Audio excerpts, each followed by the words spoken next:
Next Educación. Es un placer saludarles y, sobre todo, es una satisfacción contar hoy con la ministra Elma Sáenz, que es ministra de Inclusión, de Seguridad Social y de Migraciones. Bienvenida, ¿cómo está?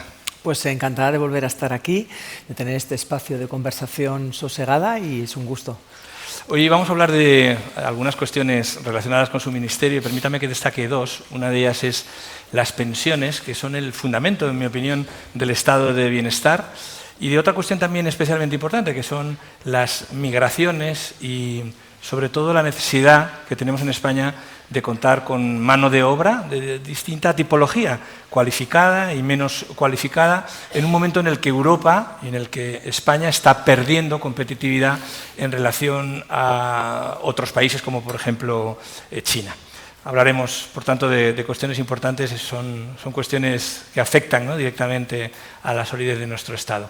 Usted es licenciada en Derecho, máster en Finanzas, fue consejera de Economía y de Hacienda o de Empleo. Economía y Hacienda. Economía y Hacienda en la Comunidad Foral de Navarra. Fue también delegada del Gobierno previamente, del Gobierno de España en esa comunidad. Y hay una cuestión importante que también me gustaría destacar de su perfil profesional, que es que tiene experiencia en el ámbito privado, que no suele ser siempre frecuente en los representantes institucionales, con una empresa que se dedicaba precisamente a la asesoría de cuestiones tributarias y financieras. Como se suele decir coloquialmente, pues he sido cocinero antes que fraile, si se me permite esa expresión, y de hecho la mayor parte de mi experiencia profesional lo ha sido en el sector privado, precisamente en algo en lo que creo firmemente, que es el autoempleo, el emprendimiento, algo que en este país está presente y en el que desde el Gobierno se trabaja todos los días, para dar posibilidades también a quienes quieran montar su propio negocio, y esa fue mi experiencia después de formarme, aunque uno tiene que estar formado toda la vida. Bueno, pues puse en marcha una empresa, una pyme en mi comunidad, sí. Eso seguro que le ha dado también una visión muy cercana, ¿no?, muy capilar de los problemas, sobre todo los autónomos y de cuestiones también de pequeñas empresas y también grandes. Sí, Hablaremos sin duda. Hablaremos también de las pymes. Permítame que comencemos con alguna cuestión de actualidad. Hace 7 días que se produjo este apagón que nos ha dejado desconcertados a todos. Hemos conocido por el CIS, el Centro de Investigaciones Sociológicas, que casi un 60% de los españoles reclamaba más información al Gobierno. Le pido una primera valoración sobre esta cuestión. Bueno, para mí es muy importante escuchar a la ciudadanía y merece el máximo respeto las reflexiones y las demandas de la ciudadanía. De hecho, bueno, pues la vocación del servicio público tiene precisamente esa finalidad, ¿no?, el dar respuesta a lo que quiere la gente, a lo que nos pide la gente. Pero permítame que también contextualice, ¿no?, en un momento de crisis que vivimos la semana, hace 7 días, hoy, es importante también medir la información, dar total transparencia, pero es importante tener la prudencia y el conocimiento necesario para poder trasladar a la opinión pública mensajes que no conlleven a desinformación, que lo que genere es inseguridad y desasosiego en la población. Y además, en ese contexto, quiero poner en valor que en menos de 24 horas el presidente del Gobierno del país fueron 3 veces las que compareció, dando nutrida información y explicando y acompañando a la ciudadanía en esa respuesta que desde el Gobierno se estaba trabajando desde el minuto cero. Por supuesto, además también incluso Red Eléctrica, en menos de media hora del momento en el que aconteció ese apagón, ya empezó a dar la información conforme se iba disponiendo. Pero es importante el no tener que, el no generar espacios donde se puedan dar desinformaciones o donde no se pueda ser totalmente riguroso con los mensajes que se trasladan a la población. El Gobierno trabaja con transparencia, con respuesta, con una prioridad, que era dar cuanto antes solucionar el tema del suministro y acompañar a lo largo, como lo venimos haciendo esta última semana, todos los titulares de los ministerios más competentes, dando la oportuna y rigurosa información. Ese es el objetivo.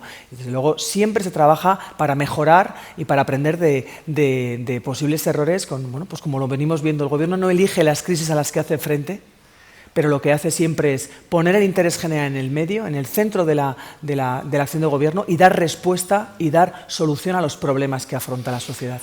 Sabemos por expertos independientes, y también me parece que desde el Gobierno lo han dicho en repetidas ocasiones, que el análisis de esos millones de datos va a requerir tiempo, es algo que es entendible. Sin embargo, ¿no hubiera sido también agradecida una autocrítica? Porque es evidente que algo ha fallado, algo ha fallado. Entonces, ¿no hubiera sido necesario por lo menos una dosis de autocrítica? Ha pasado algo que es inédito en España, como por cierto en algunas otras crisis que hemos vivido, y no hubiera sido necesario una dosis de autocrítica, en fin, o bien del Gobierno o bien de Red Eléctrica.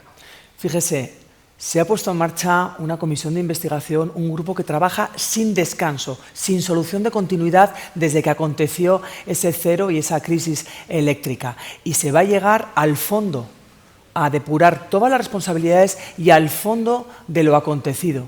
Pero creo que es importante también, y la propia vicepresidenta tercera lo ha contado cada vez que ha tenido oportunidad, que no han sido pocas veces, han pasado solo 7 días y hemos tenido oportunidad de escucharle en repetidas ocasiones. Hay muchísimos datos, hay muchísima información, el sistema es muy complejo.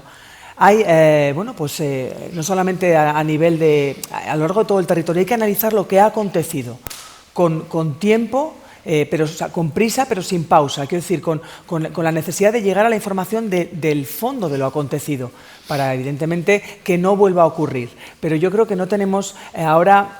Venimos afrontando crisis inéditas, hemos afrontado una pandemia, crisis climáticas y de repente, permítanme también la expresión, nos volvemos en 20 minutos todos expertos también en todo lo que nos acontece. No, dejemos trabajar a las personas que conocen, a los grandes profesionales, a esa colaboración que hay con toda la información que se está pidiendo desde el Gobierno a los diferentes operadores, y cuando se conozca la información con total transparencia se comunicará a la ciudadanía, y lo más importante que tiene que saber la ciudadanía es que se trabajará, se pondrá todas las medidas que sean necesarias para que no vuelva a acontecer.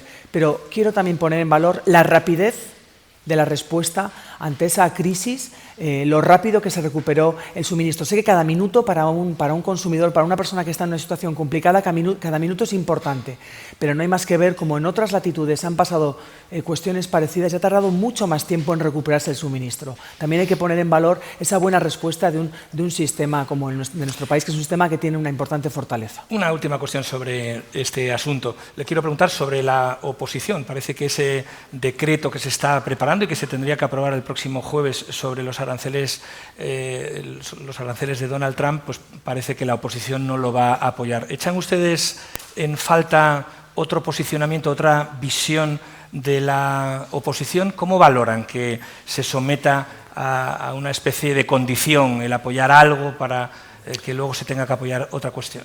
Pero vamos a retrotraernos un poco en este tema de los aranceles. El presidente de Estados Unidos anuncia unos aranceles injustos y España es el primer país que de manera inmediata pone encima de la mesa una serie de medidas. Por cierto, una serie de medidas que son las que demandan los sectores productivos. Los sectores productivos demandan información, demandan acompañamiento en financiación y demandan el que el Gobierno de España trabaje en la apertura de nuevos mercados. Eso es precisamente lo que desde el minuto cero se pone a hacer, se pone en marcha el Gobierno de España con los diferentes ministros competentes, el ministro de Economía a la cabeza y, por supuesto, el presidente del Gobierno liderando esa respuesta, sin dejar y sin olvidar la negociación, el trabajo de fortalecer la respuesta europea y, desde luego, explorar la diplomacia como vía a la solución ante esos aranceles injustos. Eso es lo que hace el Gobierno de España, poniendo encima de la mesa un primer paquete de 14.000 millones de euros, que es lo que piden los sectores afectados potencialmente por los aranceles del presidente Trump. Le preguntaba por el papel de la oposición. Pero es importante cuál es la respuesta del Gobierno. Por supuesto, se comienza a dialogar con todas las fuerzas políticas porque, evidentemente, hay que sacar adelante las medidas y hay que encontrar los consensos suficientes. Se habla con todas las fuerzas políticas, excepto con Vox. Se expone, se cuenta, incluso se reciben aportaciones de los diferentes grupos políticos en este primer paquete de respuesta. Y el Partido Popular, el primer partido de la oposición, vinculando su ruptura unilateral de este trabajo por España, que es lo que se está haciendo, vinculándolo a prorrogar la vida de las nucleares. Parece que no conoce el calendario propuesto precisamente por las empresas de la energía nuclear, y vinculando a la supresión de un impuesto de producción de valor de energía eléctrica que nada tiene que ver con la respuesta arancelaria, rompe unilateralmente las negociaciones y, una vez más, poniendo por encima de todo intereses partidistas, cálculos electorales o incluso la sumisión a determinados lobbies que nada tienen que ver con el interés general de España, anuncia unilateralmente la ruptura y su negativa a este primer paquete para dar respuesta a los aranceles injustos de Trump. A mí me parece que eso no es una oposición que esté a la altura de lo que necesita España y a mí me parece que eso no es una política con mayúsculas que soluciona y ayuda a afrontar los desafíos de la ciudadanía. Me parece que eso es otra cosa y, por supuesto, el Gobierno no está ahí. El Gobierno está en seguir trabajando. Ya le he dicho antes que no elegimos los desafíos a los que hacemos frente, lo que sí elegimos es la respuesta que les damos, que es información, transparencia, búsqueda de consensos y soluciones. Mañana es el primer martes del mes, que es cuando conocemos los datos de empleo y también de la afiliación de la Seguridad Social, que es una de las materias que usted coordina en el Ministerio. Venimos de un mes, me parece que récord en algunas cuestiones, si le parece vamos a recordarlo. 21,5 millones de personas afiliadas a la Seguridad Social el mes pasado, el mes de marzo. ¿Qué representa esto para el sistema de las pensiones de España? Bueno, récord absoluto, y voy a lanzar un mensaje que es absolutamente gráfico. 8 días del mes pasado, del mes de abril, se han superado los 21,6 millones de afiliados. Es más, el 28 de abril, el día del apagón, 21,7 millones de afiliados a la Seguridad Social.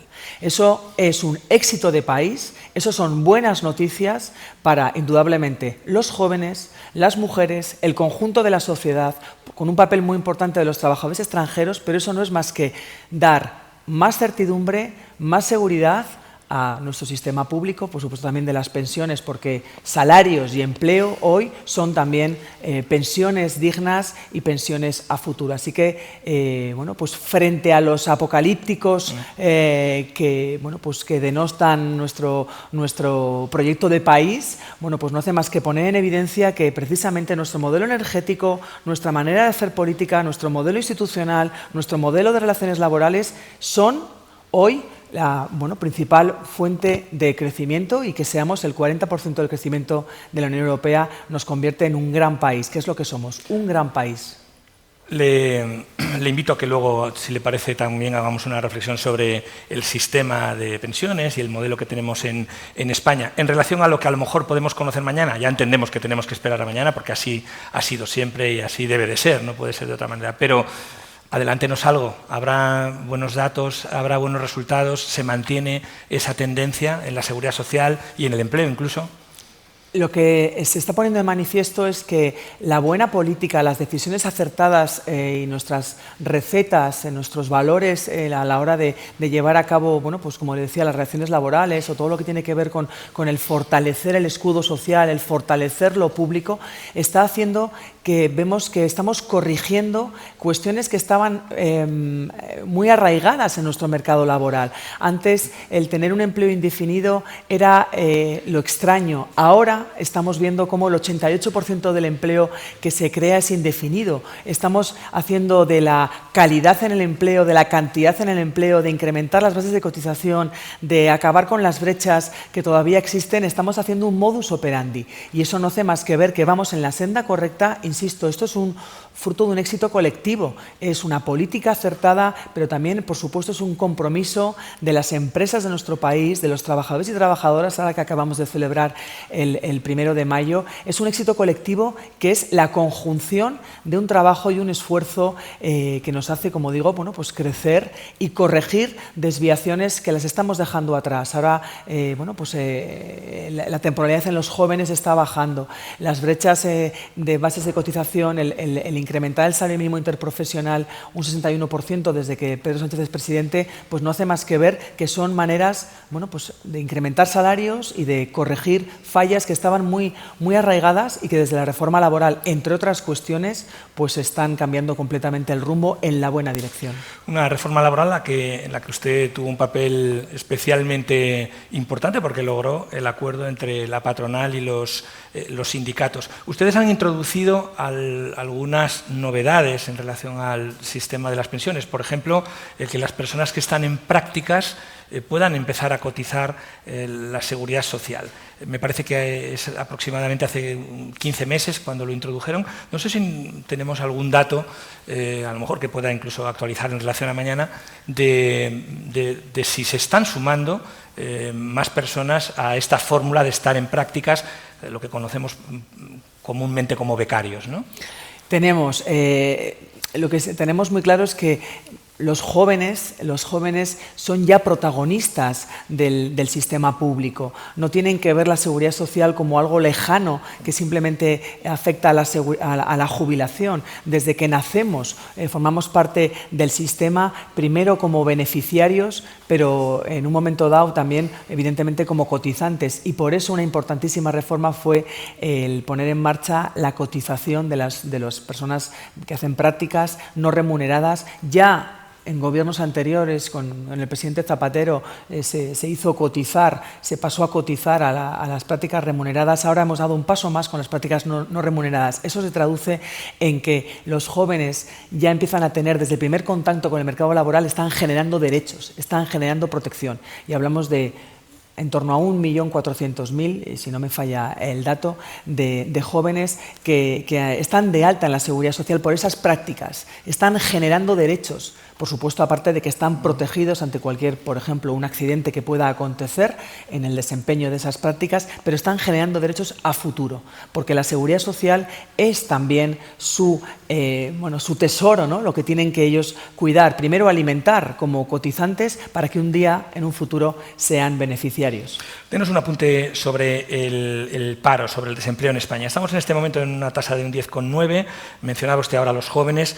Los que tienen menos de 25 años tienen una tasa de desempleo de un 26,6%. Es una tasa que está, me parece, por encima de la media de Europa. Es una tasa alta. ¿Qué se puede hacer? ¿En qué líneas se están trabajando para fomentar la empleabilidad de los jóvenes? Primero, yo quiero ser muy clara y siempre que tengo oportunidad agradezco el que se me brinde para poder lanzar este mensaje. Tenemos muy buenos datos de afiliación, estamos batiendo récords históricos, pero el Gobierno no deja de trabajar ni un solo momento para aquellos que no han encontrado todavía empleo.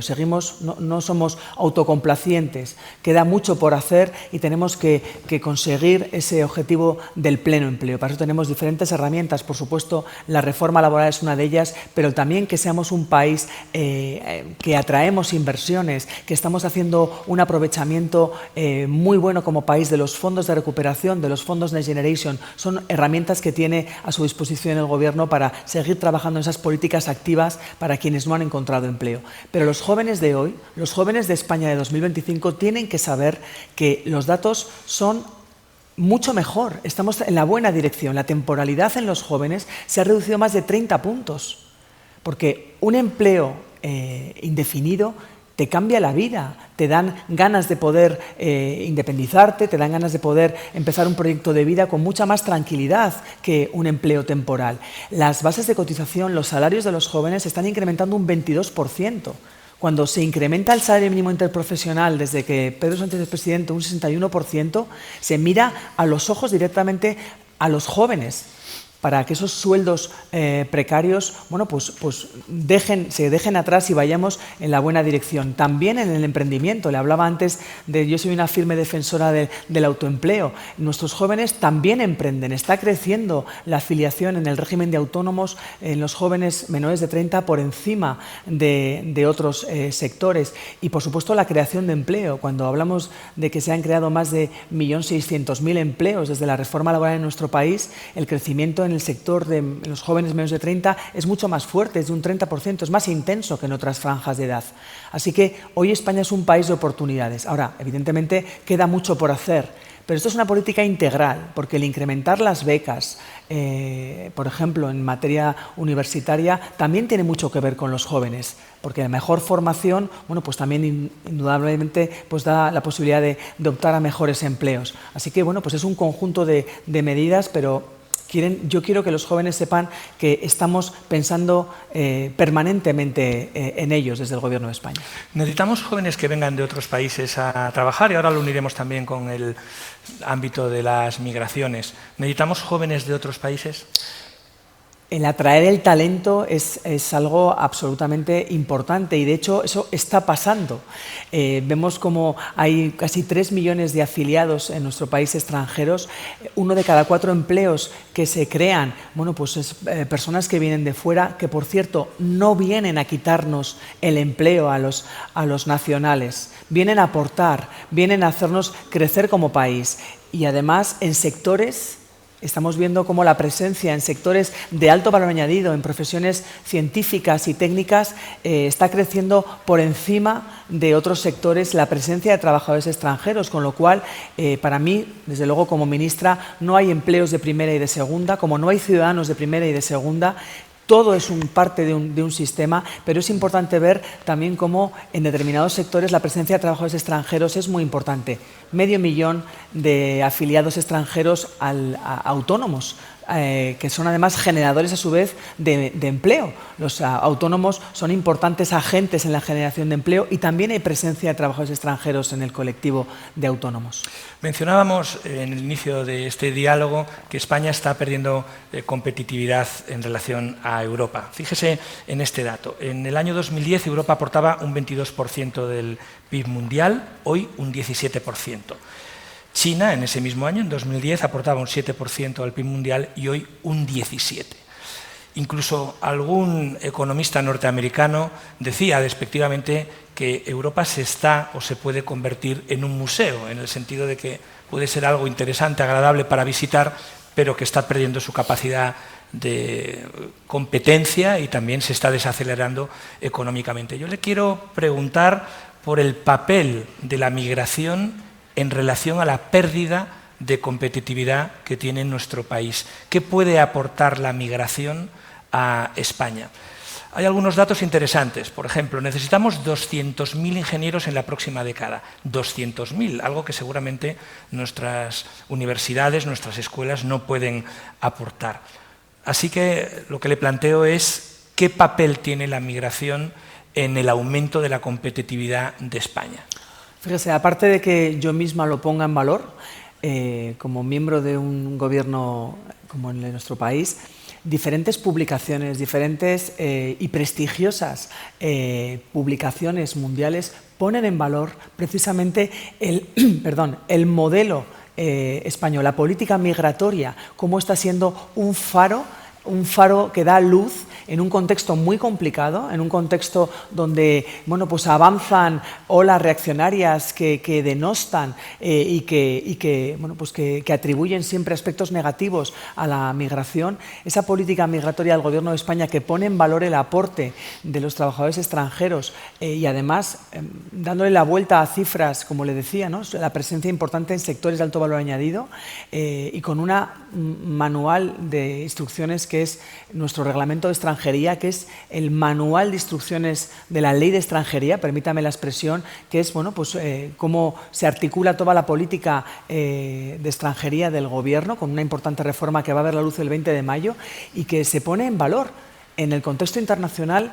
Las publicaciones de las que no voy a hacer mención porque seguro que me dejo alguna, pero no es ni una ni dos, son constantes las referencias al éxito, al caso de éxito español, motor de crecimiento de Europa, indudablemente conjugado con otras cuestiones también, por supuesto, en este momento que está de tanta actualidad, con este modelo energético, nuestro mix energético y esa apuesta por la transición ecológica y por las renovables y por esa manera de entender la transición ecológica también es un factor de éxito, pero como le decía, la política migratoria es otra de las claves y cómo desde el Gobierno, poniendo en el centro los derechos humanos y siendo muy conscientes de que no solamente lo decimos como Gobierno, sino que el racismo y la xenofobia impactan directamente en nuestro Producto Interior Bruto. Así que no solamente ya por una cuestión de valores y de derechos humanos, sino por una cuestión también de gestión de los recursos públicos, quiero poner en valor el aporte de la población extranjera en nuestro país. El reglamento de extranjería que entra en vigor ahora, como nos decía, el 20 de mayo. El 20 de mayo. Si le parece, vamos a revisar algunas cuestiones importantes que actualizan y que me parece también que agilizan los procesos de contratación y de permanencia de las personas que están en España y que proceden de otros países. Por ejemplo, el permiso por estudios. Hoy nos acompañan aquí en este foro Next Educación muchísimos estudiantes. En la Escuela de Negocios hay estudiantes de 27 países, 700 estudiantes de 27 países. Y le quiero preguntar por los permisos por estudios. Al hilo también de lo que hablábamos antes, si necesitábamos talento, es importante poder consolidarlo, poder atraerlo y sobre todo poder facilitarle que se quede en nuestro país, ¿no? Absolutamente, y por eso es una de las modificaciones que se incorporan en el reglamento. Hablamos de la autorización por estudios que dura todo el tiempo que duren los estudios. Es inconcebible que se pueda caer en una irregularidad sobrevenida que no hace más que poner trabas a ese talento que quiere desarrollar su proyecto de vida o que viene a formarse a nuestro país. También incorporando un fast track, una vía rápida, para que una vez que se concluyan los estudios no haya que volver al país de origen si se quiere volver a venir a trabajar a nuestro país. También posibilitando que se pueda trabajar y hacerlo compatible con los estudios y además en otros sectores. Somos conscientes que el proceso migratorio no es un proceso que tiene que estar encorsetado. Uno puede venir a formarse en una materia, pero luego encontrar un trabajo en otra para el que esté perfectamente también capacitado. Bueno, pues también esa posibilidad de poder trabajar hasta 30 horas semanales a la vez que se estudia, y también siendo muy rigurosos con los requisitos de los centros donde se imparten los estudios para que no haya, bueno, pues no haya ningún hueco donde se pueda colar en ninguna atisbo de abusos o de malas praxis, ¿no? En ese sentido, el reglamento, bueno, pues da muchísima más cobertura. Como digo, es el manual de instrucciones de la Ley de Extranjería y, bueno, pues da un abanico importante, pero siempre con unos faros, pues eliminar trabas, eliminar burocracias innecesarias, dar facilidades y dar respuesta a través de palancas tan importantes como los estudios o quien viene a trabajar o quien tiene familiares, ampliando y actualizando y acompañando a la sociedad de 2025. Hay algunas asociaciones que sobre esta actualización del reglamento indican que no se favorece a las personas que solicitan asilo. Es otra cuestión de la que estábamos hablando. ¿Cuál es su opinión en relación a esto? Bueno, yo creo que la ciudadanía tiene que ser muy consciente que una persona que solicita asilo, protección internacional, no tiene nada que ver con lo que estaba hablando, por ejemplo, de una persona que viene a formarse.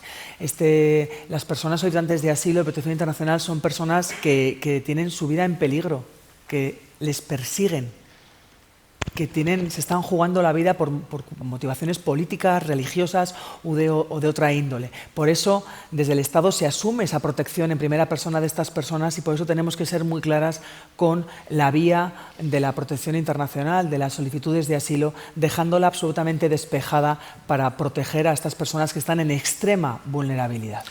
Nos planteaban también desde el Foro Next Educación si ustedes van a implementar alguna medida para atraer a personas de otros países cualificadas, en línea de lo que planteábamos antes de la necesidad de ingenieros. ¿Hay alguna línea de acción, de trabajo en este ámbito?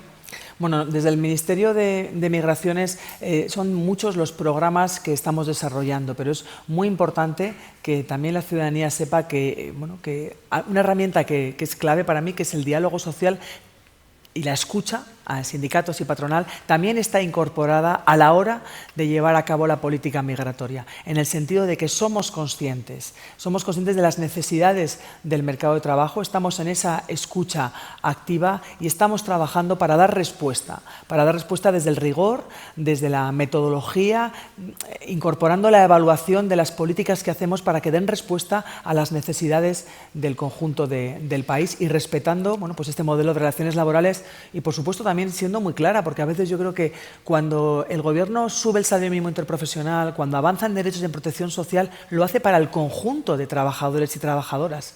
No están excluidos los trabajadores extranjeros. Parece que esto es algo como de perogrullo y que es de sentido común, pero quiero también ese mensaje y vamos a ser mucho más contundentes y vamos a una de las piezas que se incorporan en el reglamento, cualquier atisbo de explotación laboral o de personas que quieran vulnerar y que quieran abusar de las personas extranjeras, donde a veces la vulnerabilidad multiplica ese factor de riesgo. Así que, desde luego, también es otra parte muy importante de del reglamento. Ustedes manejan un ámbito que es el catálogo de profesiones de difícil cobertura, es decir, detectar qué profesiones nos hacen falta. Yo creo que cualquiera de los que estamos aquí nos hemos dado cuenta ya de que contratar a los, vamos a llamarlo así, a los antiguos oficios es cada vez más difícil. Y, por otra parte, también hace falta, como decíamos, personas altamente cualificadas. Denos algún apunte de este catálogo de difícil cobertura. ¿Qué profesiones hacen falta? Pues fíjese, de hecho, se incorpora en el reglamento esa metodología que haga, bueno, pues que se puedan hacer propuestas para incorporar profesiones al catálogo, propuestas a través de los trámites preceptivos que tiene la normativa vigente, pero me detengo en ese análisis riguroso. Por supuesto que es muy importante escuchar. Yo constantemente estoy teniendo encuentros o foros en los que tengo ocasión de escuchar a los diferentes representantes de diferentes sectores, por supuesto también COE y también la parte sindical. Pero eso es importante, es analizar y desde el rigor conocer y explorar. Tenemos en el Ministerio de Seguridad Social acceso a los datos de afiliación y por eso vamos a poder monitorizar y analizar cuáles son precisamente pues los sectores donde puede haber una demanda. Pero ya estamos desarrollando muchos programas con países, es una importante práctica que da riqueza al país de origen, también que aporta beneficios al país de destino y por supuesto a la persona migrante con esos programas de migración circular que también le aseguro que en la agenda internacional son puestos como ejemplo y hay muchas preguntas en que muchos países están muy interesados en este tipo de programas que desarrollamos en el Ministerio. Hablaba usted antes de la xenofobia y ustedes tienen un observatorio en el Ministerio precisamente sobre el racismo y la xenofobia. En un foro en el que usted había participado aquí hace meses daba un dato muy interesante. Decía que los menores no acompañados con autorización de trabajar, el 60% estaba dado de alta en la Seguridad Social. ¿Qué mensaje trasladaría a aquellas personas que todavía consideran que una persona que viene de otro país no aporta valor, que no viene en condiciones regulares, estamos obviamente entendiendo, ¿no? No aporta valor a España?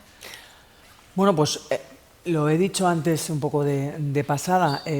Por primera vez hemos puesto cifras al racismo y a la xenofobia, a la discriminación laboral, a la discriminación educativa y tiene un impacto directo que se traduce en 1,3 sobre el PIB. Hablamos de muchos miles de millones de euros. ¿Y qué mensaje traslado? Traslado un mensaje de que siempre hay que buscar la información veraz y los datos y que tenemos que ser mucho más contundentes con quienes, sin ningún tipo de argumento, simplemente inoculan miedo, inoculan desinformación y bulos que además ponen en el centro a la población migrante. Y ese observatorio del que hacía referencia, nuestro Veraxe, que monitoriza los discursos de odio en redes, lo ve constantemente como pues los menores migrantes, los menores no acompañados son foco de discursos que además muchos de ellos explícitamente apelan a la violencia contra ellos. Así que nuestro deber como sociedad democrática, como una sociedad libre y que trabaja por los derechos humanos es buscar la información veraz. Y esa información, como el dato que daba de menores afiliados a la Seguridad Social, desmontan precisamente pues esos bulos y esa desinformación que arroja a la población migrante pues con todos los 7 males del mundo, cuando son precisamente, aportan riqueza, aportan crecimiento a nuestro país y eso pues lo quiero poner de manifiesto.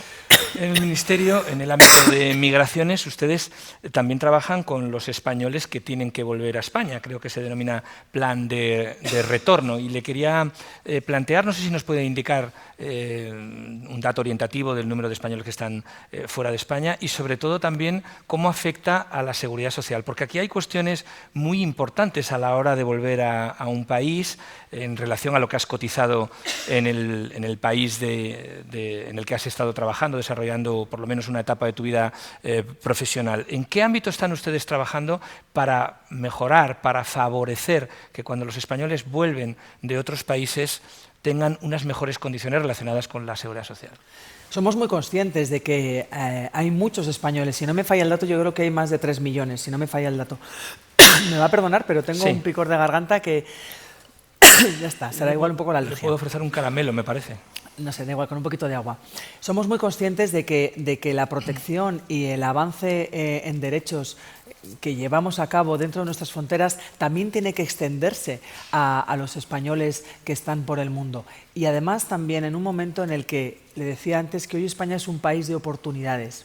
Hace no muchos años, con la crisis financiera, a muchos jóvenes y a muchos españoles, a muchos compatriotas se les puso una maleta en la mano y se les invitó a abandonar el país porque aquí no había oportunidades. Esta no es la realidad de 2025 de España.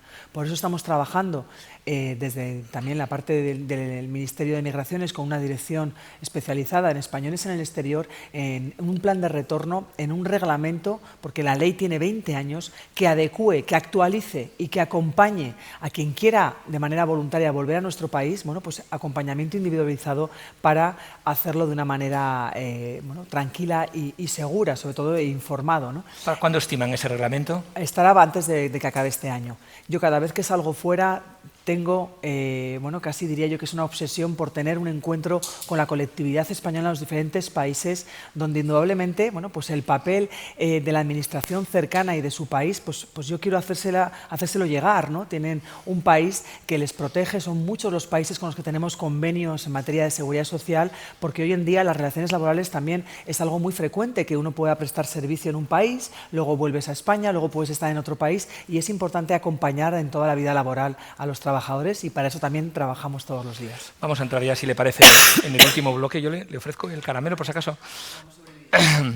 Vamos a entrar en el último bloque, luego daremos también paso a los colegas de distintos medios de comunicación que nos acompañan. Vamos a hablar, si le parece, para finalizar, sobre la sostenibilidad del sistema de las pensiones. Nosotros tenemos un sistema que técnicamente se denomina de reparto, aunque también hay otras fórmulas que son sistemas por capitalización, que lo hay en otros países. Hay algunos expertos que apuntan la idea de que para garantizar con mayor seguridad la sostenibilidad del sistema, deberíamos de introducir elementos flexibles, aportando a este sistema de reparto elementos de capitalización. ¿Cuál es su opinión en relación a esto? Mire, no solamente mi opinión. En 2025 se cumplen 30 años del Pacto de Toledo. El Pacto de Toledo es una isla, me gusta referirme al Pacto de Toledo así, una isla de consensos, una isla que pone en el centro el análisis de nuestro sistema de pensiones en el Congreso de los Diputados con la participación de todas las fuerzas políticas. 30 años del Pacto de Toledo. 30 años prácticamente escuchando en este país voces de expertos que alertan de la no sostenibilidad del sistema de pensiones, que pone en riesgo el sistema de pensiones, inoculando también miedos al sistema de pensiones. 2025, desplegándose una importantísima reforma que, por cierto, es copiada, quiere ser copiada por países muy potentes de nuestro entorno, no diré cuáles, pero que es fuente de preguntas y de cómo lo estáis haciendo, por supuesto compartiendo prácticas con esos socios europeos, y que ha pasado su primer examen con éxito, puesto que hay una organización, una autoridad independiente, la AIREF, a quien se encomienda esa supervisión y que ha pasado este primer examen con éxito. Pero además con datos de el fondo de reserva que está creciendo, la ratio cotizante pensionista se está revirtiendo y se está mejorando como nunca en la serie histórica. Todos los datos de afiliación, de crecimiento de bases de cotización, son lo que está dando certidumbres a un sistema, pero que además está siendo supervisado por la Comisión y por la AIREF para dar certidumbres. Y esa es la respuesta. La respuesta que doy a la ciudadanía es ese mensaje de tranquilidad y de certidumbres y de un sistema que está siendo monitorizado y en el que indudablemente, claro que se va a hacer frente a un importante gasto en pensiones. Vamos a hacer frente a la jubilación de los baby boomers. Y además, el Gobierno y el consenso del diálogo social y de las fuerzas políticas ha decidido garantizar que las pensiones se revalorizan por ley. Claro que se va a incrementar el gasto, pero también se está fortaleciendo los ingresos, por supuesto con todos los datos del mercado laboral, que ya lo fortalecen per se, pero con el despliegue de la reforma de pensiones puesta en marcha la pasada legislatura y con un avance y con una supervisión que tiene que dar tranquilidad a la ciudadanía. Hablemos también del déficit del sistema. Una cuestión es que el sistema sea sólido y otra cosa es el déficit que pueda tener el sistema. En 2023, corríjame si me equivoco, creo que la Seguridad Social tenía un 3% de déficit que se tiene que compensar por otras vías de financiación. Eso no pone en riesgo, entiendo, al sistema. Fíjese, nuestro sistema, como el de otros de la legislación comparada de países de nuestro entorno, se nutre de las cotizaciones y de las transferencias del Estado. Es algo absolutamente usual en economías parecidas y en sistemas parecidos como que es el nuestro. Yo creo que cuando vemos que nuestro crecimiento por encima del 2% del PIB ya mira hacia 2028, cuando estamos reduciendo el déficit al 2,5%, bueno, estamos en una situación en la que si no fuera por los intereses de la deuda ya estaríamos en un superávit primario, cuando estamos viendo cómo se está bajando el endeudamiento, toda esa manera de afrontar la política económica sin dejar a nadie atrás, lo que hace es fortalecer nuestro modelo. Se puede crecer económicamente y se puede seguir desplegando el escudo social y no dar un paso atrás en derechos. Y esa es, bueno, pues otro de los mantras que se está desmontando en cuanto a que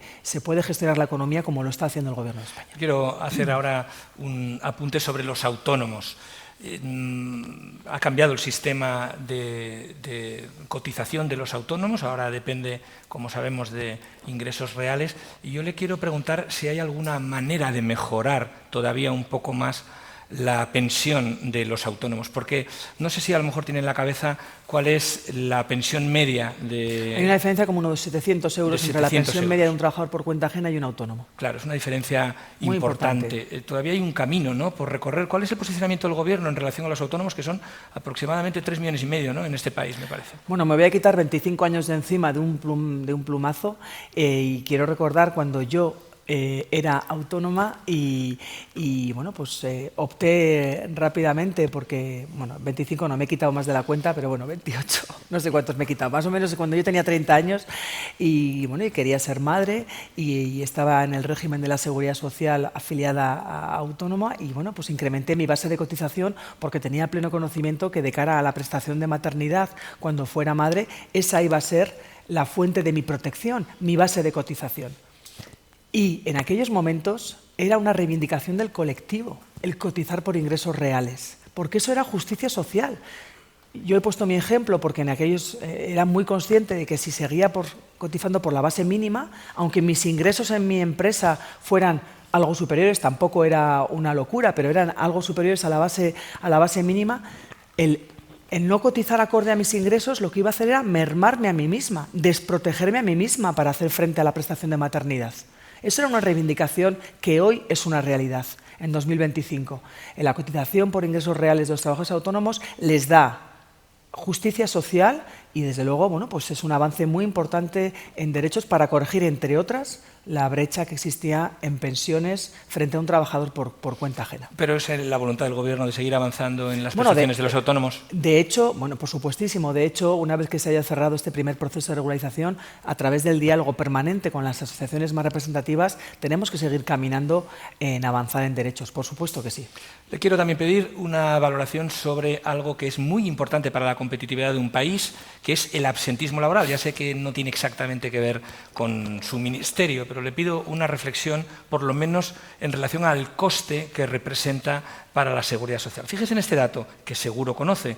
1,4 millones, casi 1,5 de personas, faltan a su puesto de trabajo cada día. Cada día. Eso, además, indica que el 22% lo hace sin un parte médico. Entonces, lo que le quiero preguntar es, tenemos que hacer algo, porque son muchas personas que no van a su puesto de trabajo cada día. ¿Cómo afecta eso a la Seguridad Social, si es que afecta? Bueno, a mí me gusta hablar de incapacidad temporal y en un país que hace 5 años que ha afrontado una pandemia mundial, yo creo que es muy importante que pongamos encima de la mesa la salud de los trabajadores, de las trabajadoras, la salud a todos los niveles, la salud también psicosocial, la salud mental, y en eso estamos haciendo una reflexión, donde tiene que hacerse estas reflexiones, que es en la mesa del diálogo social, donde está patronal, donde están sindicatos, que se analice cuál es la situación de la incapacidad temporal en nuestro país. Eso es muy importante. Pero también desde el punto de vista de la inversión, las empresas tienen que también ser muy conscientes de que hay que invertir en la salud de los trabajadores y trabajadoras, porque al final eso es un win-win.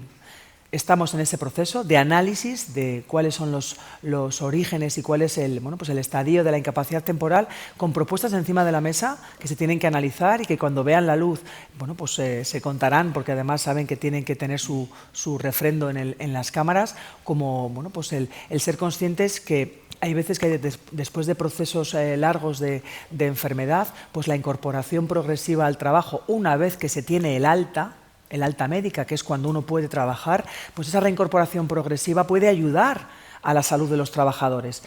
Me estoy refiriendo a esa propuesta de incorporación, ¿no?, de las altas con reincorporación progresiva, que están analizándose, que se está escuchando a expertos, a diferentes asociaciones, Asociación Española contra el Cáncer, Asociaciones de Salud Mental, para, si así se acuerda, el proceder a las modificaciones legislativas para dar más flexibilidad desde ese punto de vista. Flexibilidad siempre con la salud de los trabajadores en el centro y siempre que esos procesos y esa reincorporación progresiva pueda ayudar a la salud de los trabajadores, entre otras cuestiones que están encima de la mesa. Desde su ministerio también están primando el que se pueda retrasar, están favoreciendo, están beneficiando a las personas que retrasan su jubilación.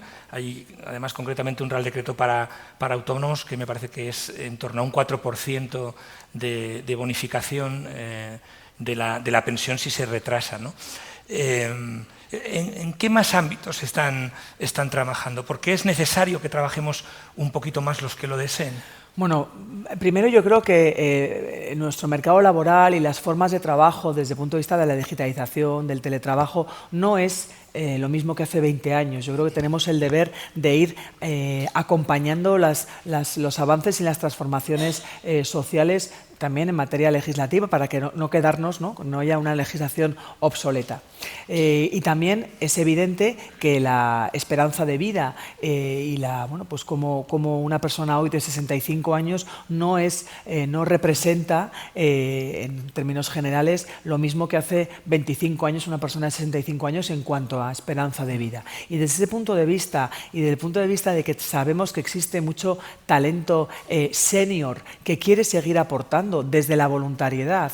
En esto siempre soy muy gráfica. No estamos hablando de tener que trabajar más años porque no tienes una pensión insuficiente. No hablamos de eso. Hablamos de una decisión personal desde la voluntariedad, bien sea porque haya un proceso de trasvase de conocimiento en tu empresa, a la que quieras convivir talento senior con talento junior, bien sea por una determinada profesión que uno se encuentre en un momento en el que quiera seguir unos años más para seguir aportando o para enriquecimiento personal.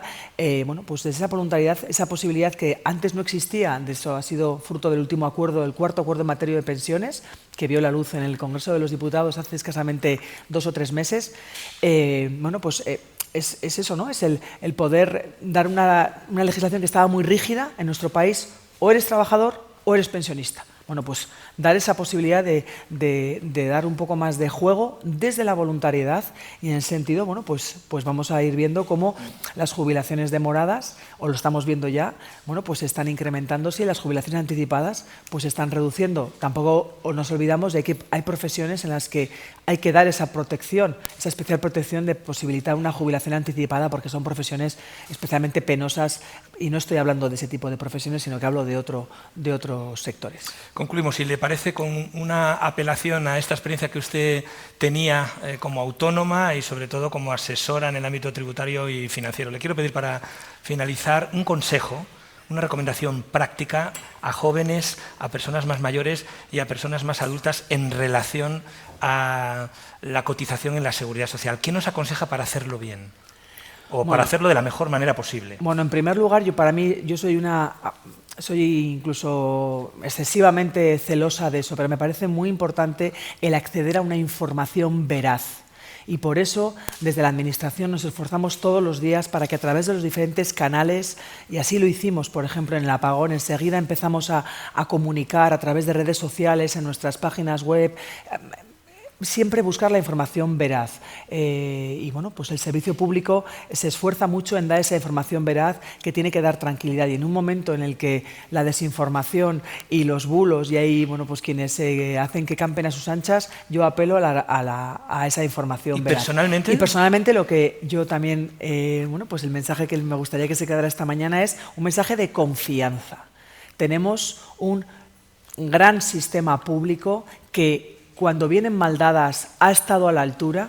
No llevamos pocos desafíos afrontando como país: COVID, crisis climáticas, apagones, guerras en las puertas de Europa, donde siempre el sistema público y los grandes servidores públicos, los grandes profesionales que lo demuestran cada vez que tienen oportunidad de hacerlo, están a la altura, siempre está a la altura.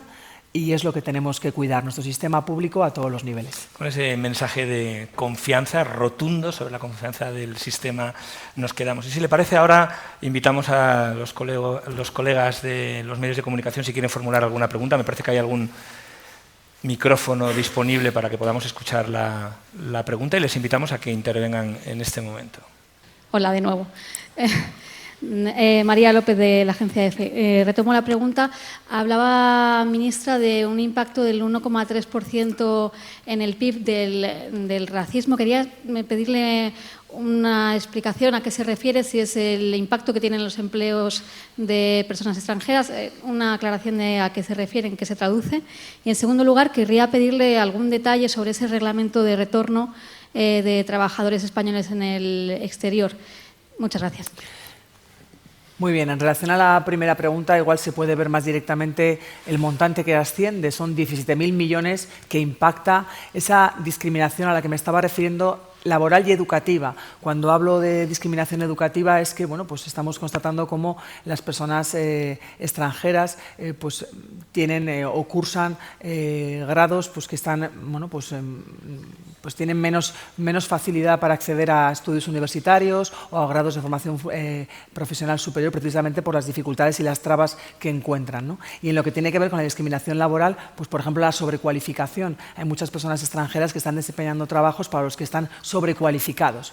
En ese sentido, pues le invito este es un informe hecho por dos expertos de una universidad, y le invito creo que lo tenemos compartido en la página web, si no, le invitaría a leerlo, porque pues viene muy desglosado cómo es ese impacto y se ponen cifras por primera vez al racismo y la xenofobia en nuestro país. Y en segundo lugar, en lo que tiene que ver con el plan de retorno, estamos trabajando en ello, pero sobre todo es el acompañamiento, reactivando esa oficina de retorno y el acompañamiento individualizado, ¿no? para que aquellas personas que desde la voluntariedad quieran retornar a nuestro país puedan acceder a todo el espectro de escudo social o de caminos que hay a la hora de volver a tu país a seguir tu proyecto de vida, ¿no? Y en ese sentido, en este reglamento uno de los aspectos es ese importante papel que va a tener la oficina de retorno, entre otros. A lo largo del mes del año 2025 verá la luz, yo creo que será más bien para el otoño. Hola, buenas, ministra. Natalia Luque, de la agencia Europa Press. Me gustaría que nos hiciera valoración en materia de actualidad sobre tres aspectos. El primero, por las críticas que está realizando la oposición, en concreto el Partido Popular, por lo que califica un desastre ferroviario y una mala gestión del Gobierno. Luego, el presidente del Gobierno ha adelantado que este martes llevan al Consejo la reducción de la jornada laboral. Cuentan con que salga adelante teniendo en cuenta las posiciones del PP y Junts. Y, por último, la reunión que está fijada para esta tarde sobre el reparto de menores migrantes. Si esperan llegar a un acuerdo, también teniendo en cuenta las posiciones que están adelantando varias comunidades y que algunas están ya llevando estas posiciones ante tribunales. Muchas gracias. Las tres preguntas que me formula tienen un hilo conductor en cuanto a cuál es el comportamiento del Partido Popular y cómo es la práctica de la oposición que hace el primer partido de la oposición de este país. Y siempre o nunca es colocarse al lado del Gobierno en cuestiones de interés general. Siempre es el uso partidista de cualquier cuestión para intentar erosionar al Gobierno de España, a pesar de que lo que consiguen es erosionar a la ciudadanía. Porque cuando el Partido Popular pone en tela de juicio el paquete de aranceles y se descuelga unilateralmente de esa negociación, A quien está erosionando es a la sociedad española, que tiene que hacer frente a los aranceles injustos del presidente Trump. En ese sentido, bueno, pues lo hemos visto, el ministro Puente desde el minuto cero, como viene haciendo el conjunto del Gobierno ante cualquier situación, bueno, pues se pone a la cabeza de la información y da, bueno, pues el servicio público de cuál es la situación ante lo que parece ser es un intento de boicot, ¿no?, de la línea ferroviaria, y el ministro Puente desde el minuto cero, bueno, pues dando información, intentando reactivar cuanto antes el servicio ferroviario y, por supuesto, protegiendo a la ciudadanía. Y vemos cómo, a pesar de que haya sido un intento de boicot, y bueno, pues ya vemos cómo el Partido Popular pues lo aprovecha partidariamente para intentar erosionar al Gobierno. El compromiso con la reducción de la jornada es firme del conjunto del Gobierno. Y así se va a traducir, y en ese sentido, como venimos haciendo, se buscarán con el ánimo de encontrar los consensos necesarios para que luego tenga un refrendo en el Congreso de los Diputados, con diálogo, con pedagogía y, desde luego, bueno, pues con esa línea de seguir avanzando en derechos. Y la tercera cuestión, efectivamente, se celebra esta tarde la conferencia en el ámbito de infancia y juventud. Ya vemos también cómo otra de las cuestiones importantes en las que el Partido Popular ha utilizado de manera partidista, después de ese hito que supuso la aprobación de la modificación del artículo 35 de la Ley de Extranjería, hace escasas semanas en el Congreso de los Diputados, para que la solidaridad fuera algo obligatorio en el conjunto de las comunidades autónomas, el trabajo sigue. Es importante recibir la información de cómo se encuentran los sistemas de acogida de las diferentes comunidades autónomas en una competencia que es suya, y en ese sentido, bueno, pues pongo en el centro la conferencia que se va a celebrar esta tarde. Iba a ser la semana pasada, pero no pudo hacerse, y va a ser esta tarde, en ese intercambio de información. Y bueno, vamos a ir viendo cómo se va desarrollando la implementación de ese importante decreto al que el Partido Popular votó otra vez no, a pesar de que eso, bueno, pues dañaba un territorio en el que cogobierna con Coalición Canaria, como es las Islas Canarias. ¿Qué tal, ministra? Buenos días.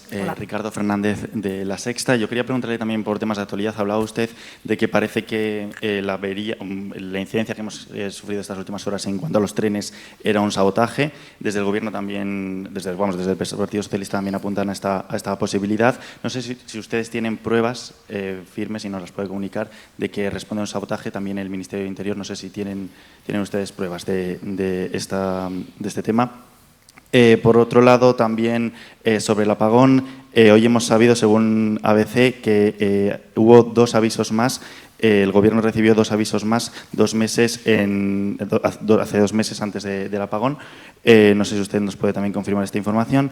Y por otro lado, respecto a las explicaciones, respecto a la información, la transparencia, no sé si usted cree que las explicaciones han sido suficientes. Todavía no hemos visto ninguna rueda de prensa ni de la presidenta de Red Eléctrica ni de Sara Egesen, la vicepresidenta tercera. No sé si usted ve como una opción factible o buena opción que ambas dieran una rueda de prensa conjunta. Gracias. Mire, para todas las cuestiones por las que me pregunta, el Gobierno desde el minuto cero se pone a disposición de la ciudadanía para, por supuesto, el compromiso de hacer la investigación pertinente para llegar al fondo de cada una de las cuestiones, tanto en lo que tiene que ver con el boicot ferroviario, presunto boicot ferroviario. Desde el Ministerio de Transporte se estarán practicando las investigaciones pertinentes para llegar al fondo de la cuestión, y en todo lo que tiene que ver con el apagón, pues exactamente lo mismo. Es el compromiso de llegar hasta el fondo del asunto con total transparencia y poner a disposición de la ciudadanía de toda la información cuando así se disponga. Y me parecería injusto cuando, como les decía antes, le contestaba a Daniel, el presidente del Gobierno en las primeras 24 horas tras el apagón fueron 3 veces las que compareció y se puso a disposición de la ciudadanía, y además esta misma semana también lo va a hacer en el Congreso de los Diputados, no solamente en materia de la inversión en defensa, sino también en todo lo relativo a lo acontecido la pasada semana. Me parecería injusto, y desde luego no hay más que comparar otros comportamientos de responsables políticos dando explicaciones, y quiero ser muy clara, me estoy refiriendo al señor Mazón por la Dana de Valencia, que 6 meses más tarde todavía seguimos esperando las explicaciones pertinentes de dónde se encontraba cuando estaba muriendo gente en Valencia. Creo que sería injusto poner al mismo nivel cómo respondemos desde el Gobierno ante los diferentes desafíos y cómo responde en este caso el Partido Popular en lo acontecido en Valencia. Bueno, soy alumno de Next Educación y mi pregunta era ¿por qué los procesos de extranjería y nacionalización suelen ser tan largos y si hay planes para hacerlos más claros, accesibles y rápidos? Esa es una de las prioridades del nuevo reglamento que va a ver la luz el 20 de mayo. Eliminar burocracias innecesarias, eliminar trabas y dar, reorganizar las competencias. Como decía antes, el reglamento de extranjería es el manual de instrucciones de la ley de extranjería. Es complejo, son muchos los recovecos y los espacios que analiza y que legisla, y ese es uno de los objetivos, dar facilidades y eliminar burocracias y hacer la vida más fácil. Ministra Elma Sainz, ministra de Inclusión, Seguridad Social y Migraciones, le agradecemos especialmente que nos haya acompañado, que haya analizado cuestiones también de actualidad en un día precisamente marcado por esos datos de los que estaremos muy atentos mañana. Conoceremos los datos de afiliación a la Seguridad Social y de empleo, que esperamos que sean buenos, porque si son buenos es bueno para el país. Muchas gracias por acompañarnos. Un gusto, un placer, gracias y buenos días a todos. Gracias a ustedes, gracias por acompañarnos.